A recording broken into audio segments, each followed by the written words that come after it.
오늘 하나님께서 우리에게 주시는 말씀은 사도행전 15장 6절에서 21절까지 말씀입니다. 사도행전 15장 6절에서 21절까지 말씀 우리 함께 읽겠습니다.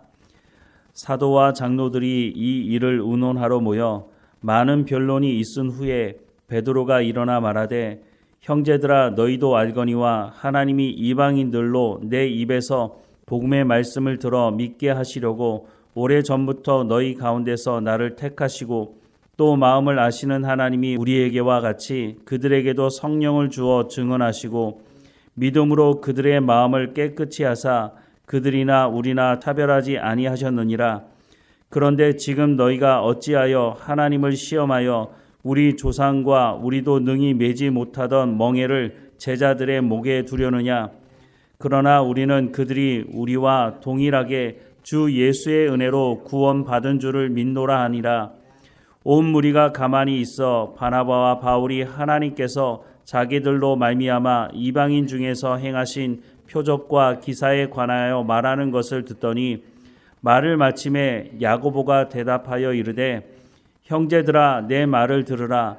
하나님이 처음으로 이방인 중에서 자기 이름을 위할 백성을 취하시려고 그들을 돌보신 것을 시므온이 말하였으니 선지자들의 말씀이 이와 일치하도다. 기록된 바 이후에 내가 돌아와서 다윗의 무너진 장막을 다시 지으며 또 그 허물어진 것을 다시 지어 일으키리니 이는 그 남은 사람들과 내 이름으로 일컬음을 받는 모든 이방인들로 주를 찾게 하려 함이라 하셨으니 즉 예로부터 이것을 알게 하시는 주의 말씀이라 함과 같으니라. 그러므로 내 의견에는 이방인 중에서 하나님께로 돌아오는 자들을 괴롭게 하지 말고 다만 우상의 더러운 것과 음행과 목매어 죽인 것과 피를 멀리하라고 편지하는 것이 옳으니 이는 예로부터 각 성에서 모세를 전하는 자가 있어 안식일마다 회당에서 그 글을 읽음이라 하더라. 아멘. 초대교회 때 이 할례 문제는 우리가 생각하는 것보다 훨씬 더 심각했다는 것을 오늘 본문을 통해서도 알 수가 있는데요. 유대인들 중에서 예수 믿은 사람들, 그 사람들 중에서도 특별히 예수 믿어도 할례는 반드시 받아야 된다라고 주장하는 사람들이 있었다고 하는 것입니다. 할례가 구원의 증표이긴 하지만 할례 받았기 때문에 우리가 구원을 받았다고 말할 수는 없는 것이죠. 아브라함이 하나님을 믿고 난 이후에 할례를 받았습니다. 하지만 그 할례가 물론 이스라엘 백성들에게는 우리가 하나님의 선택된 백성이다라고 하는 것을 보여주는 것이긴 하지만 그 할례가 바로 구원이라고 말할 수는 없다고 하는 것을 이 사람들도 알지 않겠습니까? 그런데 시간이 지나면서 성전이 우리를 지켜줄 것이라고 말했던 이스라엘 백성들처럼 똑같이 할례를 받았기 때문에 우리가 구원을 받을 것이다 라고 하는 이런 잘못된 생각을 하게 됐다는 것이죠. 앞서 봤지만 마가 요한도 전도 여행 중에 돌아오게 된 가장 중요한 이유가 바로 바울은 할례를 이방인들이 받거나 받지 않거나 그건 중요한 문제가 아니다. 예수 그리스도를 믿음으로 말미암아 구원을 받는 것이지 할례가 구원을 보증하는 것은 아니다 라고 주장을 하니 마가 요한이 그때는 받아들일 수가 없었다는 것이죠. 왜냐하면 마가 요한이 바로 할례파였기 때문이라고 하는 것을 성경은 말씀해주고 있다고 하는 것입니다. 오늘 본문에 보면 이 걸림돌이 되는 이방인들에게 복음을 전하는 걸림돌이 되는 이 할례 문제가 해결되는 모습을 보게 되는데요. 먼저 베드로가 이렇게 말합니다.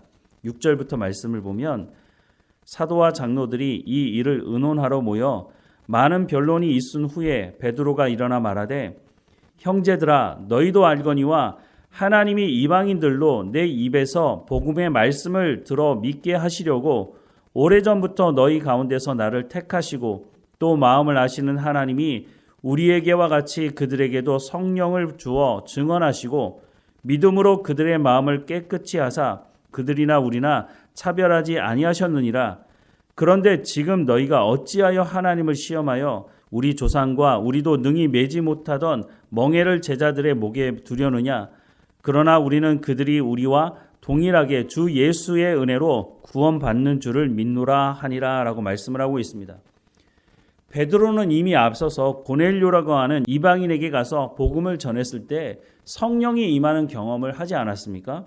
그리고 나서 예루살렘으로 돌아왔을 때 비난하는 사람들이 있었는데 사도행전 11장 2절과 3절 말씀에 보면 베드로가 예루살렘에 올라갔을 때에 할례자들이 비난하여 이르되 내가 무할례자의 집에 들어가 함께 먹었다니라고 비난을 하고 있습니다.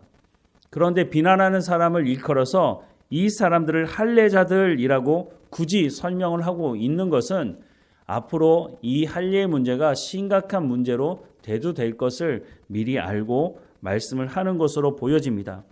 베드로를 향해서 비난하던 이 사람들을 향해서 베드로가 뭐라고 말했느냐 하면 사도행전 11장 15절부터 17절 말씀해 보면 내가 말을 시작할 때에 성령이 그들에게 임하시기를 처음 우리에게 하신 것과 같이 하는지라 내가 주의 말씀에 요한은 물로 세례를 베풀었으나 너희는 성령으로 세례를 받으리라 하신 것이 생각나노라.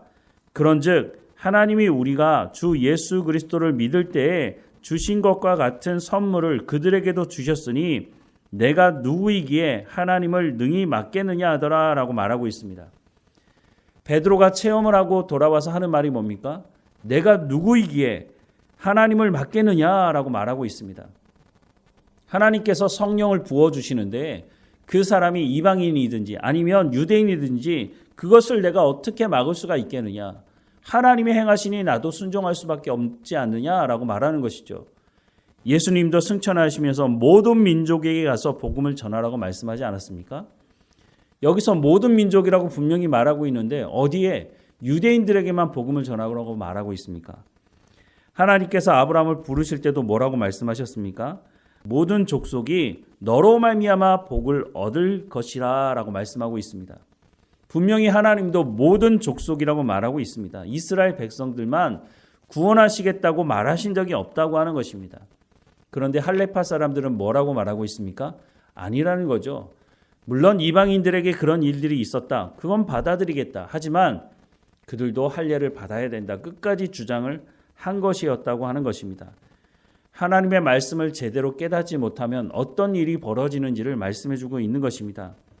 아브라함을 부르실 때부터 이방인에 대한 구원을 하나님은 말씀하고 계시지만 이스라엘 백성들은 세상에는 두 종류 사람들밖에 없는데 한 종류 사람은 유대인들, 구원받을 유대인들, 다른 한 종류의 사람들은 지옥의 땔감으로 사용될 이방인들, 이렇게 생각을 한 거죠. 이 사람들은 주변 나라 사람들에게 하나님에 대해 소개하지 않았습니다. 하지만 구약 성경의 말씀을 보면 선지자들을 통해서 이방인에 대한 구원에 대한 말씀을 하나님 하시고 있다는 것을 알 수 있습니다. 그럼에도 불구하고 이스라엘 백성들은 하나님의 말씀을 듣지 않았습니다. 이런 영향력이 예수 믿는 사람들에게도 미치고 있다고 하는 것입니다. 잘못된 고정관념이 성령의 세례를 받은 사람 안에도 여전히 있었다고 하는 것입니다. 이것을 어떻게 고칠 수 있을까요? 하나님의 말씀을 붙들고 살아가지 않으면 이 잘못된 고정관념이 고쳐지기는 쉽지 않다고 하는 것입니다.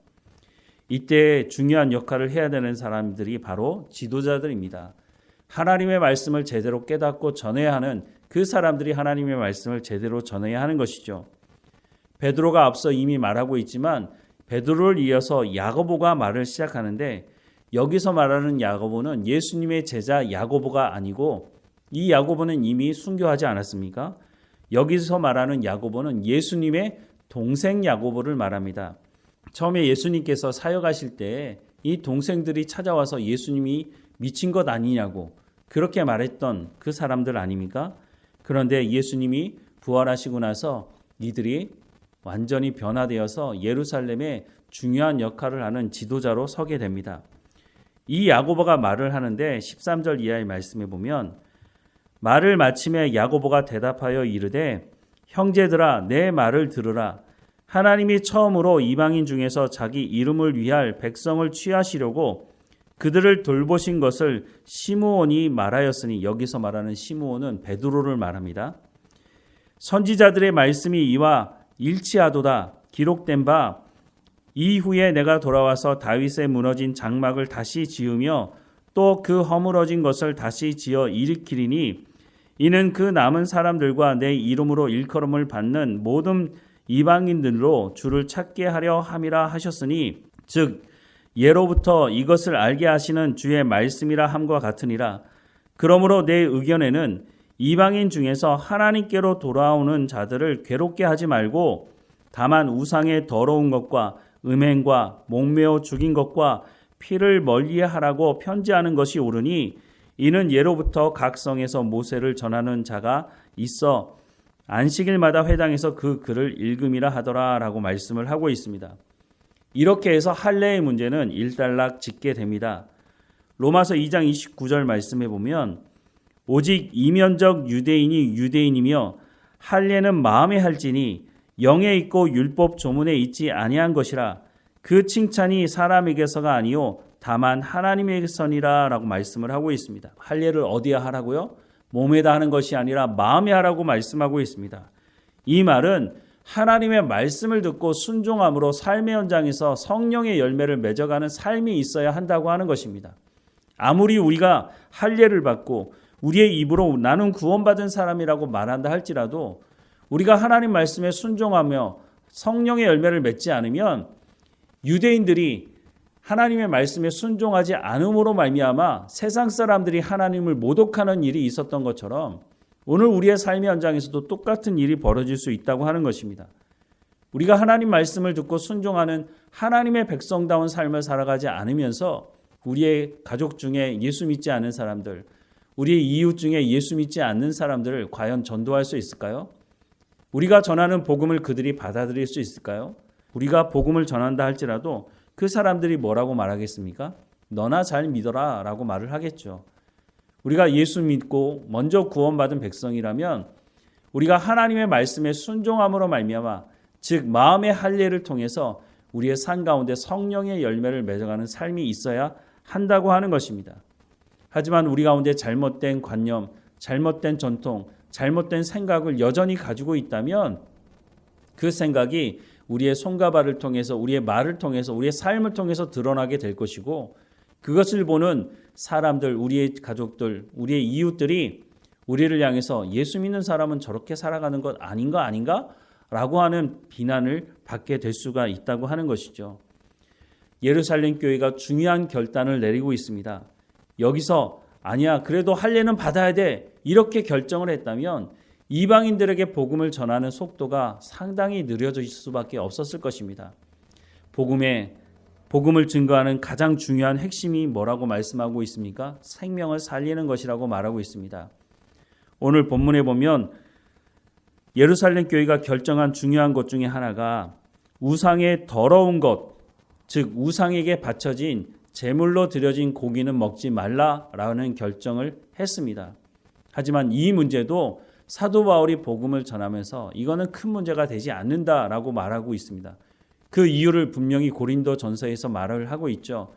우상에게 바쳐지는 것, 그 우상은 없는 것인데 그것이 시장에 나와서 가난한 사람들이 고기를 먹는데 방해가 되지 않아야 한다라고 결정을 하고 있죠. 물론 이 문제 때문에 마음에 시험이 드는 사람이 있다면 사도 바울은 죽을 때까지 고기를 먹지 않겠다고 말하기도 하는 것입니다. 어디에 중점이 있습니까? 복음을 듣고 예수 그리스도를 통해서 구원받는 그 사람의 입장에서 생각을 해야 한다는 것입니다. 우리가 이 시대에도 복음을 전할 때 이 마음을 마음에 품고 있어야 합니다. 어떻게 해서든지 복음을 전해야 한다라고 하는 것을 말씀하는 것이 아닙니다. 복음을 들어야 되는 입장에서 그 사람이 예수님을 영접하고 신앙생활 하는 입장에서 생각을 해보라고 말씀을 하고 있는 것입니다. 우리가 복음의 열매를 맺으며 삶의 현장에서 성령의 열매를 맺으면서 우리가 복음을 전해야 할 것입니다. 우리의 생각이 바뀌지 않는데 상대방의 생각을 바꾸라고 하면 그것이 쉽게 될 것이 아니라는 것이죠. 우리가 하나님의 말씀을 듣기를 사모하고 성령의 충만함을 받아서 물론 우리도 압니다. 우리의 힘과 능력으로 성령의 열매를 맺을 수 없다는 것. 그래서 기도하는 것이죠. 그래서 성령의 충만함을 위해서 기도하는 것이죠. 우리가 이 새벽에도 하나님 앞에 깨어서 하나님 우리 가운데 성령의 충만함을 허락해 주십시오. 하나님 말씀대로 순종하며 성령의 열매를 맺게 하시고 우리에게 복음을 증거하라고 말씀하고 계시니 우리가 이 복음을 바르게 증거할 수 있도록 하나님의 말씀으로 우리의 생각이 바뀌고 우리의 삶 가운데 성령의 열매가 맺어짐으로 우리가 전하는 그 복음이 사실이고 진리라고 하는 것을 우리의 삶을 통해서 증거할 수 있도록 인도해 달라고 하나님과 동행하는 우리의 삶이 되기를 주님의 이름으로 축원합니다. 기도하겠습니다. 사랑하는 하나님, 오늘도 우리 가운데 성령의 충만함을 허락해 주옵소서. 우리의 잘못된 고정관념이나 잘못된 관습, 잘못된 전통을 가지고 복음을 전하는 데 나가지 않도록 우리의 마음을 새롭게 하시고 할 일은 마음이 하라고 말씀하시니 하나님의 말씀대로 순종함으로 먼저 우리가 성령의 열매를 맺게 하시고 우리의 입술로 전해지는 그 말씀과 우리의 손과 발, 우리의 삶을 통해서 드러나는 성령의 열매가 일치되는 것을 세상 사람들이 알게 하시고 우리가 복음을 전하는 그 상대방이 그것을 알고 우리가 전하는 그 복음의 말씀을 듣고 주께 돌아오는 일들을 우리가 경험하는 삶이 될 수 있도록 은혜를 허락해 주옵소서. 하나님, 우리 가운데 말씀을 담대히 전할 수 있도록 하나님의 말씀을 우리의 마음 가운데 새기게 하시고 그 말씀을 담대히 전할 수 있도록 성령의 충만함으로 말씀을 전하게 하옵소서. 우리가 삶을 살아가는 현장에서 만나는 모든 사람들과의 관계 속에서 우리가 하나님의 백성인 것을, 우리가 소금과 빛의 역할을 감당하는 사람이라고 하는 것을 그들도 알 수 있도록 우리의 삶을 주관하시고 인도해 주옵소서. 오늘 어느 곳에 있든지 하나님과 동행하며 감사하며 하나님이 주시는 참 평안을 누리며 살아가는 우리의 삶이 될 수 있도록 인도해 주옵소서. 늘 우리와 함께 하시는 하나님께 감사하고 예수님의 이름으로 기도드립니다. 아멘.